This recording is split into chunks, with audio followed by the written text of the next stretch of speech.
औरंगजेबाच्या कबरीच्या मुद्द्यावरून महायुतीमधील मतभिन्नता कुठेतरी समोर आल्याचं पाहायला मिळालं। आता दिशा सालियान प्रकरणावरून सुद्धा महायुतीमधले मतभेद समोर आल्याचं पाहायला मिळालं।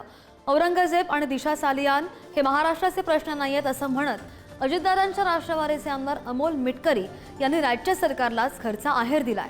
काय म्हणालेत पाहूया। 3 दिवसांपूर्वीपासून चालू असलेला औरंगजेबाचा विषय, त्यावर महाराष्ट्राची चर्चा भरकटली आणि काल रात्रीपासून सुरू झालेला दिशा सालियांचा विषय।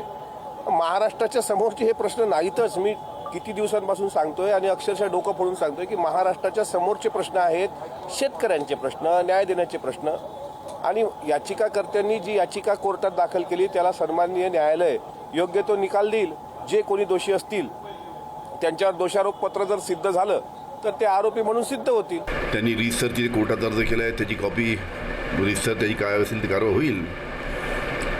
पण जे औरंगजेबासारखे विषय, त्याच्या कबरीचे विषय जे काढले जातात ते सातत्यानं लोकांचं लक्ष दुसरीकडे कसं नेता येईल, शेतकऱ्यांचे प्रश्न, स्थानिक तुमचे लॉ अँड ऑर्डरचे प्रश्न कसे बाजूला पडतील, महागाईचा प्रश्न कसा बाजूला पडेल, पोलीस भरतीचा प्रश्न कसा बाजूला पडेल, असे अनेक प्रश्न बाजूला, त्याच्या लोकांना त्याचा या प्रश्नाचा विसर पडावा म्हणून औरंगजेबाच्या कबरीचा विषय त्यांनी खोदून काढत आहेत। माझ्याकडे कोणताही पुरावा नाही, मग याबद्दलची कोणतीही माहिती नाही।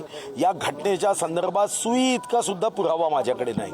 हायकोर्टामध्ये याचिका केली आहे, तर वेट अँड वॉच। हायकोर्ट या बाबतीमध्ये सांगेल की हे योग्य आहे, हे अयोग्य आहे, पुरावा आहे या आधारावर पुढे गेलं पाहिजे किंवा हायकोर्टमध्ये केस बंद केली पाहिजे।